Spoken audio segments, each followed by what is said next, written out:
Welcome to What a Creep, the show with Margot Donahue and Sonia Mansfield talking about creeps from the past to the present. This is your quick guide to the biggest creeps, jerks, assholes, and losers, the best of the worst. From two nice ladies who want the world to be a little less creepy.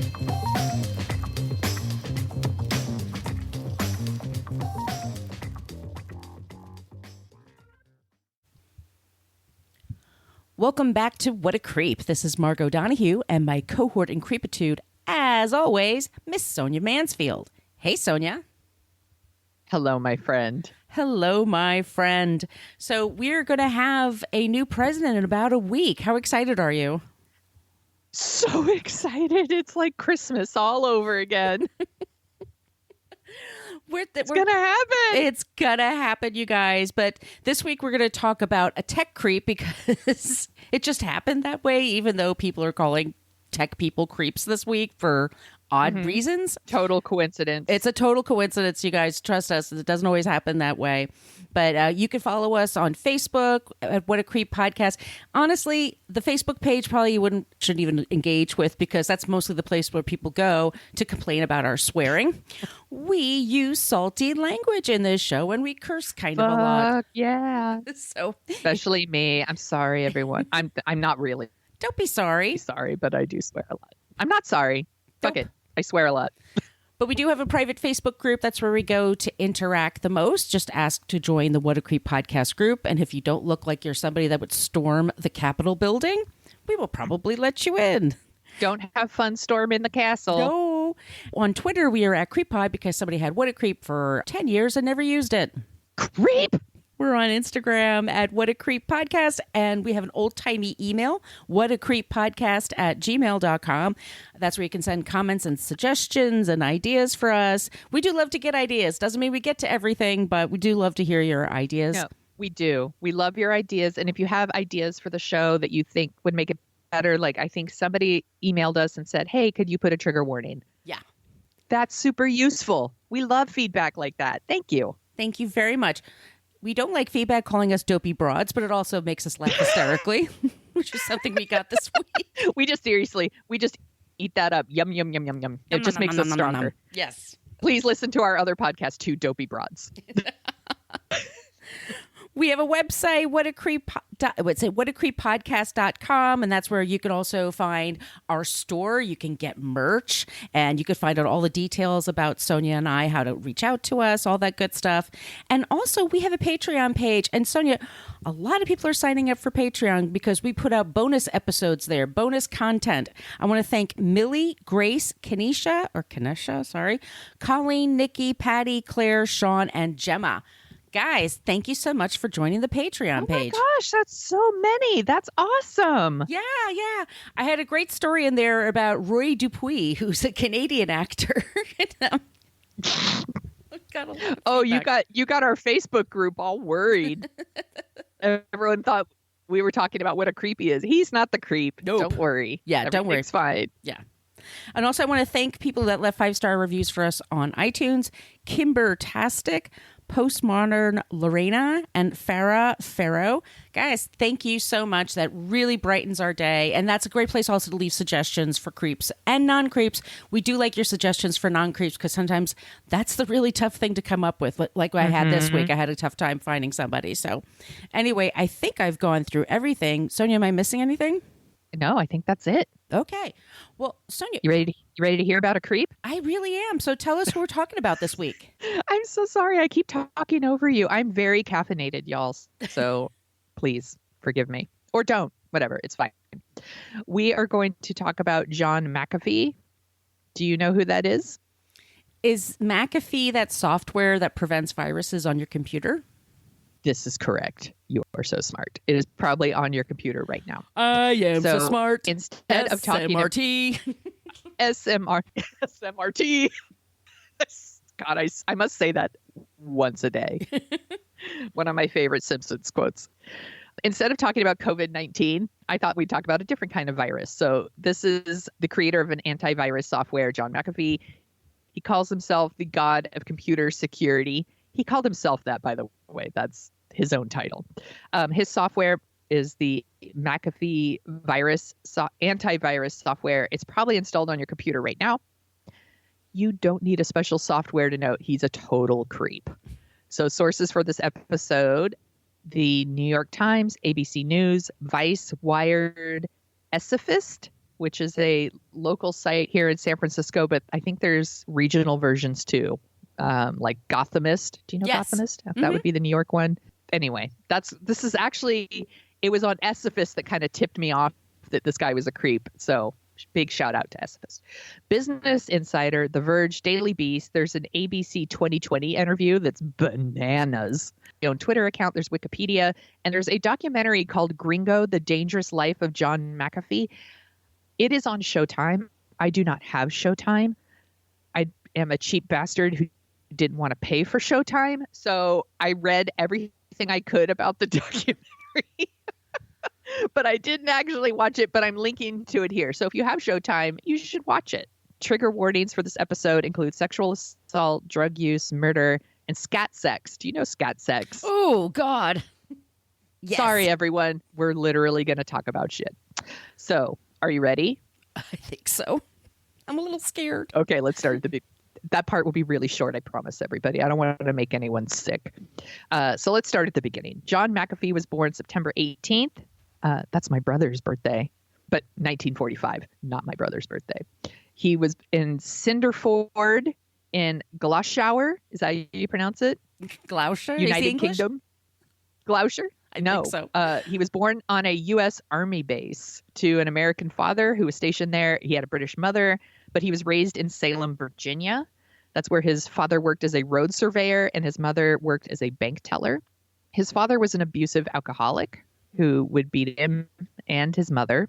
But when McAfee was 15, his father committed suicide by gunshot. It's really sad. Despite his really troubled upbringing, McAfee was a good student, really smart guy, but growing up with an abusive alcoholic will take its toll, but it wasn't really a deterrent. And he started drinking a lot in college. But don't we all? That's what I wrote here. While in college, he also started his first company where he was selling magazines door to door, which he says made him a small fortune. So here's how it worked. He would knock on the door and he would tell the person who answered that they had won a free. Happened to you? Wait, say that again? I've had the people come to my door to like sell me magazines. Have people like, I could win a trip if you buy my magazines. Yeah, I did that when I was Did you ever get those? Yeah, I did that when I was in middle school, like for fundraisers. Okay. Yeah. So he did one that was kind of a ripoff of that. He would knock on the door. He would tell the person that they had won a free magazine subscription, but they had to pay a small shipping and handling fee. So they didn't really win anything for free. They were subscribing to a magazine, but they thought they were getting it for free. Pretty smart, actually, but also a dick move. And that's when he really learned that confidence was really all you needed. You could fucking sell anything if you're super confident about it. He received a bachelor's degree in mathematics in 1967 from Roanoke College. Is that, I don't know. I don't know how to pronounce that stuff. And he started a PhD program in mathematics Roanoke? at Northeast. Yes. Roanoke, yes. You're so smart. No, we've been through all the time when I was a kid. It's beautiful. Okay. Oh, okay. Well, he graduated from there with a degree in mathematics, and then he started a PhD program at Northeast Louisiana State College. I pronounced that correctly. But he got kicked out for sleeping with one of his undergraduate students. Yay! Yay, it just 70s. starts off. I'm actually kind of surprised that they'd kick him out for that, to be honest, back then. He began working at a company that did the coded punch card systems for computers in the late 60s.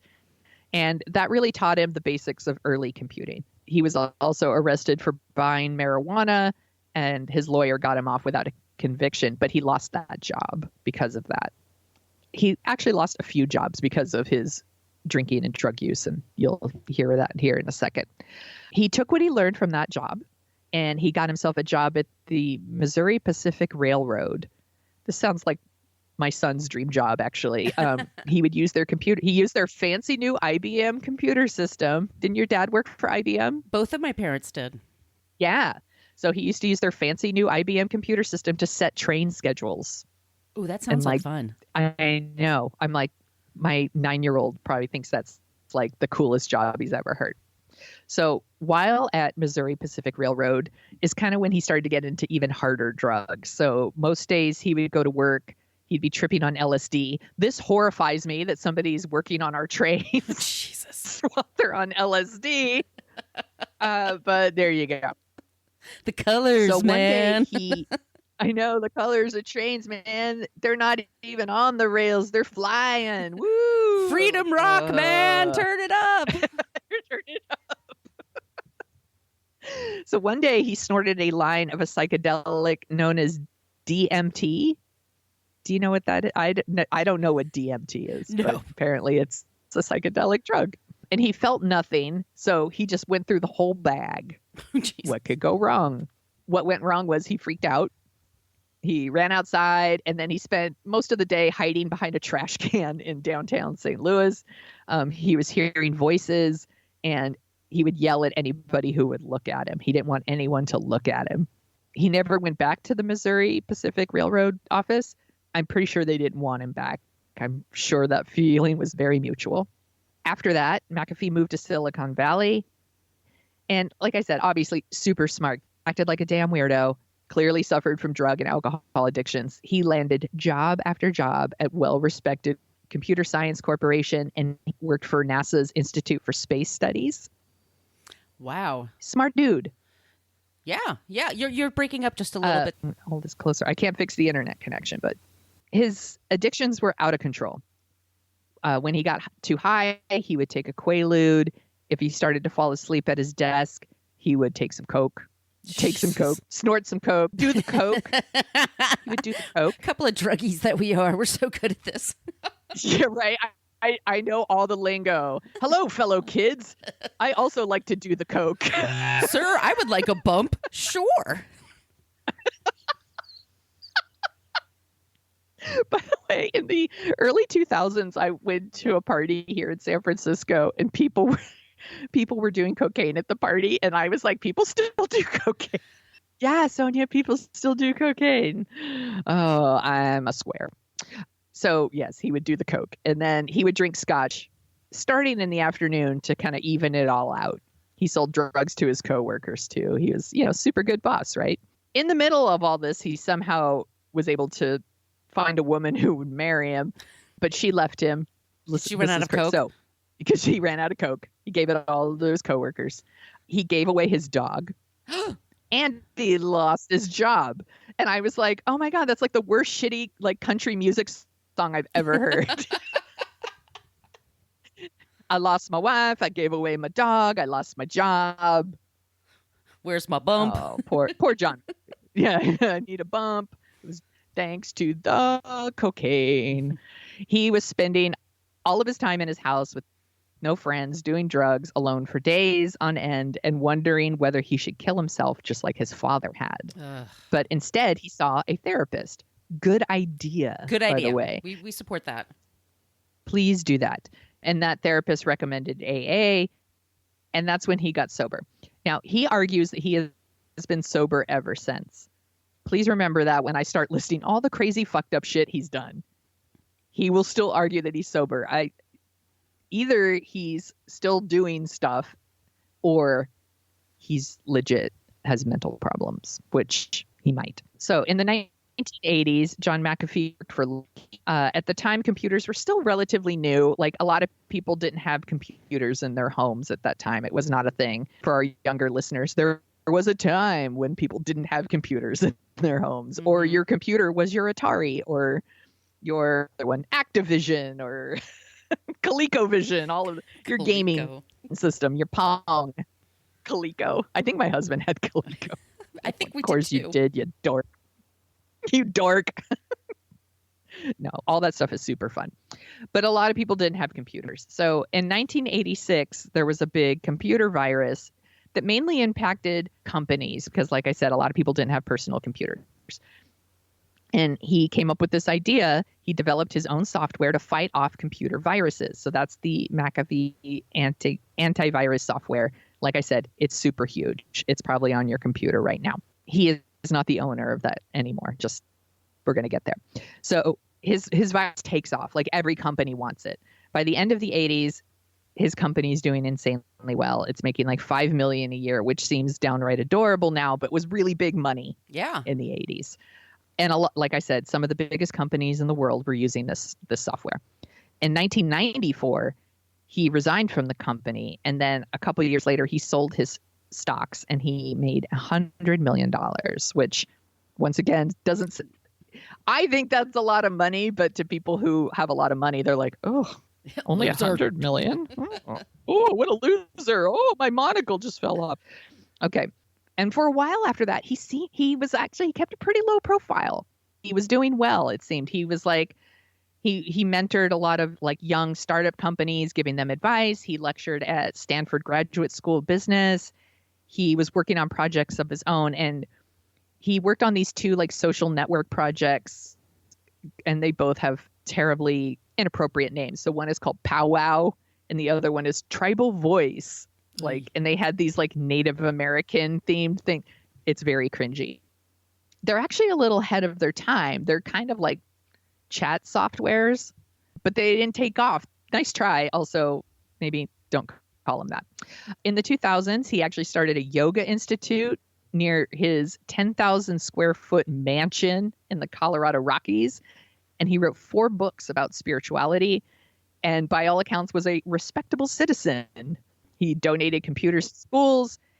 He, did a lot of like, don't do drugs talks and took out newspaper ads saying don't do drugs and seemed like everything was pretty cool. In 2008, McAfee told the world that the economic collapse caught up to him and things here in America were not awesome in 2008. Like a lot of people lost their jobs. We had like a big stock market crash. There was a lot of financial bailouts, and he was one of those people. His fortune shrunk from 100 million to 4 million. That's the poorhouse for people from the Silicon Valley. 4 million. That will only buy you one house here in San Francisco. So he would later say that he was lying, that he just wanted people to think that he lost everything so that they wouldn't try to sue him. I mean, he could also just stop doing illegal shit, but I guess, why would you do that? So in 2009, he sold almost everything he owned. So he had estates in Hawaii, Colorado, New Mexico, Texas. He had a 10-passenger plane and he sold all of it and he moved to Belize. And it wasn't for vacation. He had this new business idea. He wanted to get into antibiotics. He wanted to fight like real viruses, not computer viruses. And he believed with the help of this microbiologist, her name is Allison Adonzio. I looked it up, Adonzio, that he could build a product that used plants to combat illnesses, which I think is very interesting. But nothing ever came of it because this is when it starts to get creepy and it turns into some real like apocalypse now kind of shit. Yeah, the antibiotics thing never took off. And instead, while in Belize, he built a compound with a harem of teenage girlfriends associated with armed criminals, established his own personal armed forces to protect himself and harass a nearby village. Cool. He got really paranoid. He became convinced that he was being watched all the time. Keep in mind now, he still claims he's sober all the time. Mm-hmm. This doesn't sound like a sober person to me. Convinced he's being watched all the time. He had a thing for underage prostitutes. He didn't like the idea of getting old. He would inject himself with testosterone into his ass every other week. Sorry, I'm a child. I giggle when I see the word ass. And he said it gave him youthful energy and kept him lean. While he was there, McAfee had multiple run-ins with the Belize police. In May 2012, the police raided his place. They suspected him of making crystal meth. Oh, Jesus. That sounds about right. When they raided the place, he had a 17-year-old girlfriend with him. He was 67 at the time. I'm like, gross. For her, gross. But he was never charged or convicted of anything. And this is going to come up repeatedly. The Belize police. They're inside of my head. The Belize police don't have the resources or manpower to enforce the law. That song's not as catchy, but that's true. They don't have the resources or manpower to enforce the law on someone like him who has a lot of money and a lot of power. So this is going to happen over and over. Later that same year, McAfee's neighbor, Greg Fall, was murdered. And to say that McAfee and Fall didn't get along would be an understatement. Apparently, they clashed a lot. And one of the things they clashed about was McAfee had like a herd of dogs. Oh, boy. Like 9 dogs that would land all the time. That would what? And apparently they were run around Okay. on McAfee's land all the time and then go into other people's property. And Greg Fall, complained to him all the time, like, get your dogs fucking under control, get them off my land, blah, blah, blah. They're barking all the time, all this stuff. Eventually, Fall may or may not have, but probably did, poisoned all of McAfee's dogs. Oh, no. I know, right? I'm like, so part of me is like, fuck that guy. Yeah, but we also should. But we also shouldn't be murdering people, and we shouldn't be poisoning dogs. Nobody's winning here. So right, they're both assholes. They're both assholes here. So the documentary Gringo: The Dangerous Life of John McAfee, which I mentioned up top, makes the case that McAfee paid a hitman $5,000 to torture and kill Fall. This would not surprise me. It also makes the case that he had someone murdered named David Middleton, and it was a local who robbed McAfee's home, and they abducted this person. He was mutilated with knives and tasers and then just dumped on the street to die. Wow. I know. It's because he had his own personal army now. He's like, I'm the fucking king of Belize, basically, and he just did whatever he wanted. But also, please don't poison people's dogs. Right. I'm like, I don't have a lot of sympathy for Greg Fall, to be honest. The documentary also interviews several young women who say they were paid by him to be his girlfriends, and they talk shit, literally. One of his former lady friends said that, I'm sorry, this is really gross, y'all, but I have to say it because people on social media were already like, please say you're going to mention this. He would lay under a hammock and he would have the women shit through the hammock into his mouth. Oh, God. Isn't that disgusting? Disgusting. That's worse than Danny Thomas. Do you know about Danny Thomas? No, tell me. Supposedly, he liked glass coffee tables, and he would watch women take poops on the coffee table. That was like how he got off. Oh, my God. Dude, people are fucking... I know. Yeah. I'm sorry. I'm a child. Yeah. Also, I'm like, hey, if that's your thing, I guess fucking enjoy. But let's make sure everyone's of legal age and consenting adults. Exactly. That's it. Yeah. Another of the women in the documentary referred to McAfee as Belize's Donald Trump. Jesus. Which I assume is a reference to the P-tape. Which, by the way, when's the P-tape going to come out? Come on. Right now would be a great time to release the P-tape. That would really unify the country if we could get the P-tape. I think that would fix everything. Half the country would never believe it. Or never believes it. I know, right? They would never believe it. I see what you did there. Right? I get it. In the documentary, they spoke with several men who worked for McAfee, and they later issued statements saying they were paid by the filmmaker Nanette Bernstein to lie. Bernstein claims that these men have contacted her since then, issuing statements to her claiming that McAfee paid them to lie. So somebody's paid someone to lie. I believe the filmmaker over McAfee just because he's a fucking liar who lies all the time. Mm-hmm. And she's like an actual filmmaker. She made The Kid Stays in the Picture. Did you see that documentary? I love that documentary. Yeah, it's so good. I tend to believe her over him. So there you go. In addition to the murders, like that's not enough, the film also alleges that McAfee drugged and raped his business partner, Allison Adunzio, the biologist I mentioned a little earlier. Oh. Yeah, she said that, so because she moved to Belize to like work on this project, and she said at a certain point, he started talking all the time about the Belize government. He said that the government officials were like hitmen who were trying to kill him. He would talk about how he could have people hurt or killed if he just wanted to. And she got to be really, really scared. So she told him, I'm thinking about leaving. And they got into an argument. And she said she told him, I have a headache. And he brought her 2 pills and a glass of orange juice. And she said that it just hit her, and that after that, it was only flashes of what happened. And she said, he was standing over me naked. I woke up the next morning and I was sick. I was dry heaving. I was dizzy. And I grabbed my clothes and I don't remember taking them off. I went back to my house and locked the door and sat in the shower until the water ran cold. Ugh, so sad. Sad. Awful. After he was questioned by the Belize government about Falls' murder, he fled to Guatemala. And that's where he met his second wife, Janice Dyson McAfee. He's still married to her. She was working as a prostitute at the time. No shame. I'm just saying that's Sex what worker. she did at the time.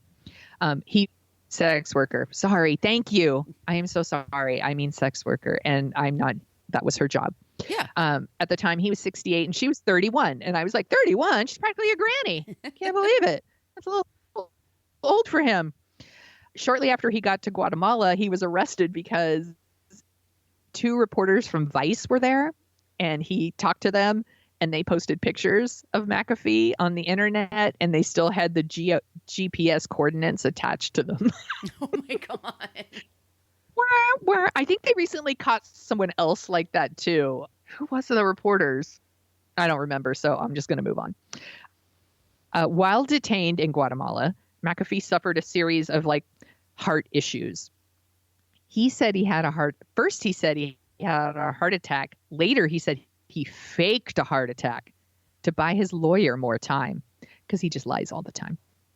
The truth is he suffered from high blood pressure and anxiety attacks, and anxiety attacks can totally feel like heart attacks at the time. Ultimately, he was kicked out of Guatemala and he was sent back to the United States, and no charges were filed for those murders in Belize because, like I said, the Belize police do not have resources. They're inside of their heads. That's a cheap trick song, They're by the inside way, of their guys. head. We're old. We're the olds. We're the olds. But in 2017, McAfee was actually found guilty in a wrongful death suit brought by Greg Falls' family in a U.S. court. He ordered to pay $25 million, Ooh. but he announced he would not pay. Must be cool to just be like, I'm not going to pay. Right. Turns out this isn't even the first time he's been ordered to pay for a wrongful death lawsuit. So in 2006, McAfee has this nephew, 22-year-old Joel Bitau, I believe that's correct, and another man named Robert Gilson. They were killed in a plane crash. His nephew was a flight instructor for one of McAfee's business ventures. He had this aero trekking firm, which is flying small aircraft short distances for people for money, right? Mm-hmm. The nephew was operating as a flight instructor despite only holding a sport pilot certificate, Ooh. which is not the same as a full-on pilot's license. That is very illegal. And they crashed. Joel Bitgow and Robert Gilson were killed in the plane crash, and Gilson's family sued for wrongful death, and they won, and he was ordered to pay $2.5 million in damages in 2014, which he has never paid. Oh, for God's sakes. I don't understand. Right. How can people just not pay stuff? If I don't pay stuff, there's repercussions. How do these rich people just not pay for shit? I don't get it. Yeah. Anyway, if I get a speeding ticket and I don't pay for it, there's repercussions for that. Yeah. These people are getting wrongful death suits, and they're like, I'm not going to pay it. Fuck it. On August 2nd, 2015, he was arrested in Tennessee on charges of driving under the influence. Once again, he says claims he was on Xanax, maybe. And one count of a firearm. He was also carrying a gun. In late 2015, he actually ran for president. I didn't know this. So this would have been the 2016 presidential election. He ran on the Libertarian ticket. And I have to say, in any other year, that might have been really big news. Hey, a crazy rich dude's running for president. Except Trump was running, so nobody gave a fuck. Sorry, one crazy rich dude at a time. You have to wait your turn, John McAfee.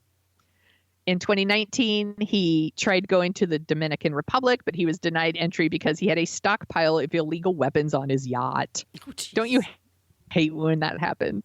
I need them. I need my illegal weapons on my yacht. After that, he went to London, and then he ended up in Spain. In late 2020, this was like in October, the U.S. filed charges against him for tax evasion. He is still in Spain, and he's waiting extradition back to the U.S. He's 75 years old. Prosecutors say he failed to file tax returns for 4 years. He earned millions of dollars for consulting work, speaking engagements. By the way, he's a fucking creep and an alleged murderer. Who's still hiring this asshole for consulting work and speaking engagements? Holy shit. He's also involved with Bitcoin, which is fucking Bitcoin. I didn't even want to get into that, but there's a whole thing about Bitcoin. And then he actually sold the rights to his life story.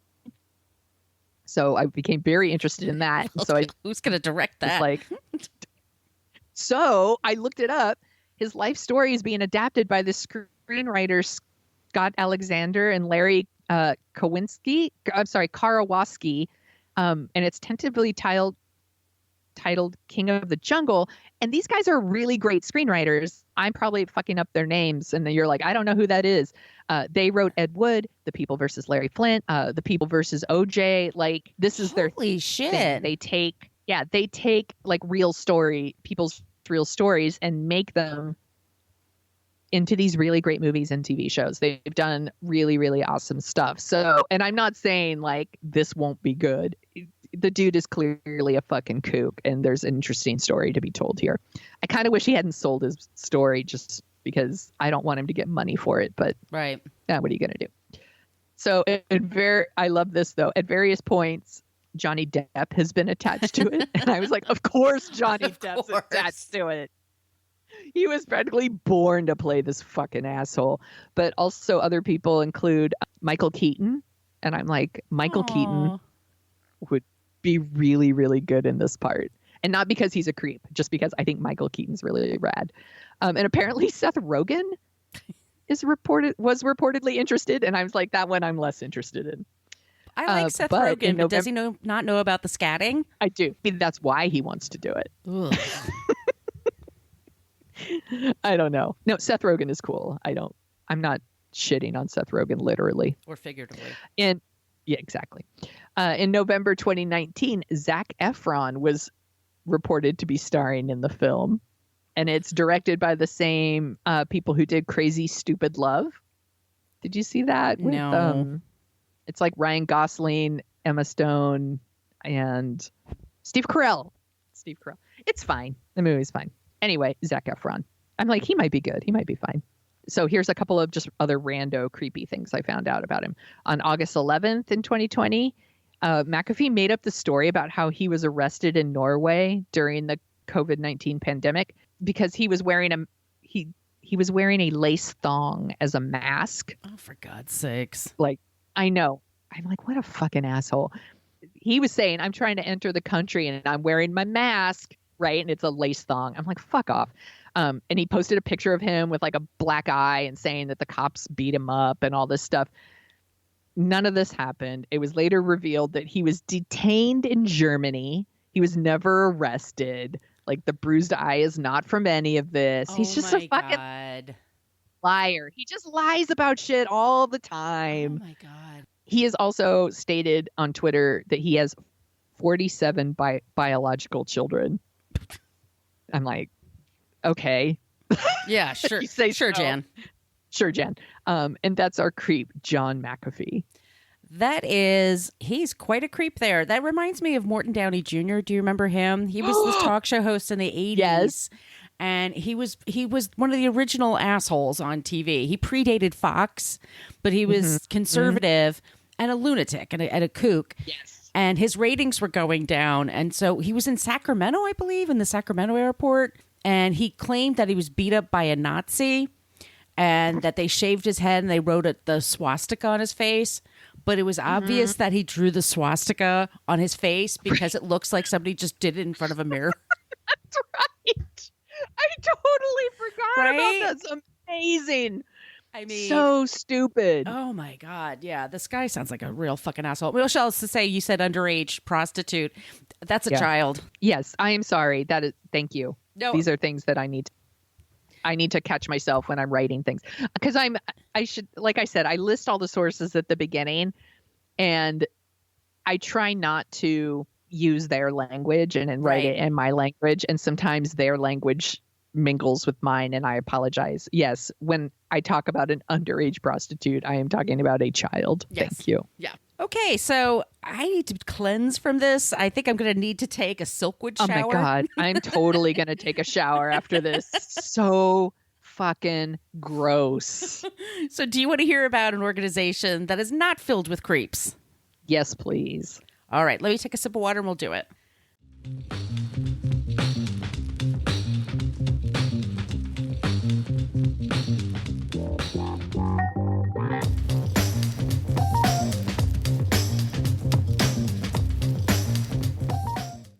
Sonia, I was doing some research for this episode and I'm like, what am I going to cover? Who am I going to cover? And I was looking at nonprofits in the tech space because there's, like I said, there was news this last week or so with social media companies cutting off the president of the United States. As they should, seriously. They should, yeah. But so the people are like angry about, and people have been angry about them for years. You know, I would say that, you know, Facebook's done everything they can to make him, I mean, and Twitter and everybody has lifted his talking points for the last few years. For sure. Yeah. So not anymore. Yep. So now he has to go write bad Yelp reviews.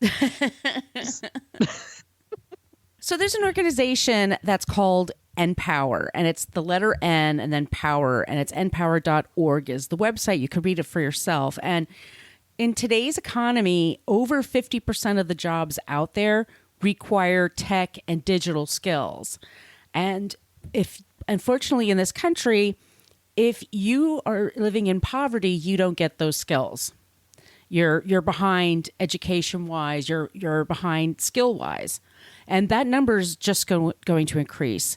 There's a statistic that if you were born in poverty, you have a 77% chance of remaining in poverty throughout your life. Especially those that are at risk of not getting these skills are veterans and young adults that are in underserved communities. If you also look at the tech world and the tech space and you look at companies and I do this all the time, I check like who are their CEOs, CFOs. I look at the people. It's a lot of white men. It's some white women. It's very few people of color.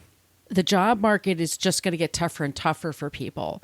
The best thing for a company is to be diverse, because that way you are reaching, when you have a staff that's diverse, you're reaching out to a diverse customer base. It just makes things better. But if you're not getting that education, you're just being left behind, and eventually jobs are going to disappear. And so NPower it's a nonprofit where local leaders, and this is for the U.S. and Toronto, that they teach people. They take a 6-month course. You have to apply, and it's free. And they teach you everything from how to write an email, how to write a memo, to how to best present yourself in a meeting, how to do your LinkedIn page, how to handle, projects and meetings and all that good stuff. It's all these life skills. And then they help get internships at companies that are very hard to get internships at if you don't have anybody in your life that can help you. You know, if you don't know anybody there, any family there. So these guys, these men and women get these skills, and they get it within 6 months. It's basically equal to a 2-year education. And it's been tremendously successful. They have offices in New York, Texas, California, Maryland, Toronto, New Jersey, Missouri, and Michigan. Since the coronavirus, they've taken it to be completely online. And now they're helping people, vastly more people. And it's been really incredible. And to look at the people that are on their company board are super impressive. And it's just really, they have really great stories there for people that just wanted to do, and then people, have their siblings do it and their parents do it, and their skill set just gets so much better. And it's just making the world more diverse and better. The tech world could always be better about that. And so that's my not creep this week. It's npower.org. And you can visit their website and you can follow them on social media. And I think you're going to be really impressed with them. That is such a good pick, Margot. Thank you. I was looking through so many nonprofits. Yeah. I live here in San Francisco. I work in tech, and this is something that is just at my company we talk about all the time. About like, how do we be more inclusive? How can we help people be more inclusive? Like all those things. Yeah, people just don't have the access. And so much of getting jobs in tech is knowing somebody in tech. And if you don't know someone, how do you make that happen? So just stuff like this is so amazing. And if you think it's not a thing, go ask your parents to start a Zoom.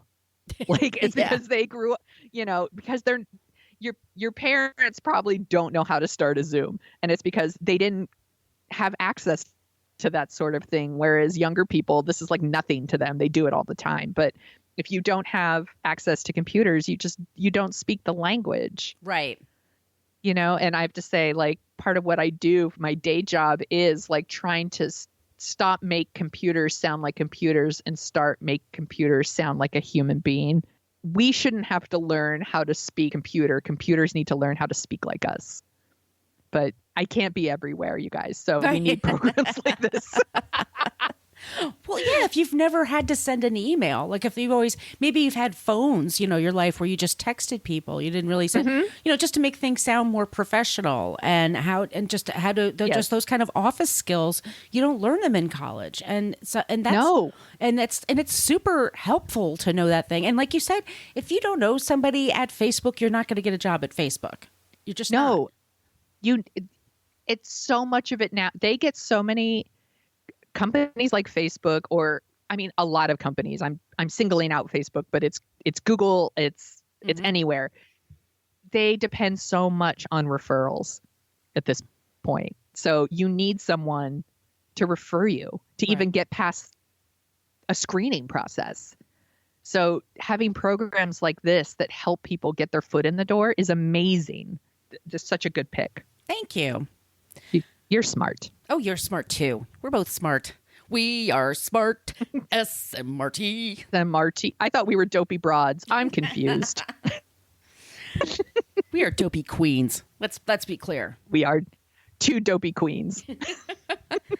If you like the sound of our voices, by the way, Sonia and I co-host a show called Dorking Out, where we dork out about movies. And Sonia, what's going to be the next movie that we're going to cover this weekend? Oh, we're getting all presidential because the inauguration is coming, and we decided to talk about Air Force One. I've never seen it, you guys, so I'm super excited to check this out. So that's going to be Dorking Out. Yeah, we've already done Dick and Dave. Right. So now it's time for Air Force One. Air Force One. It's going to be really fun. It's going to be so fun. And you can just follow us on all the things for social media. We love it when you use the Annie Potts GIF. We got one. That's for Twitter. It's from Ghostbusters. Anyway, on Twitter, we're at CreepPod. We have the Facebook page, What a Creep Podcast group. Once again, you have to ask to join.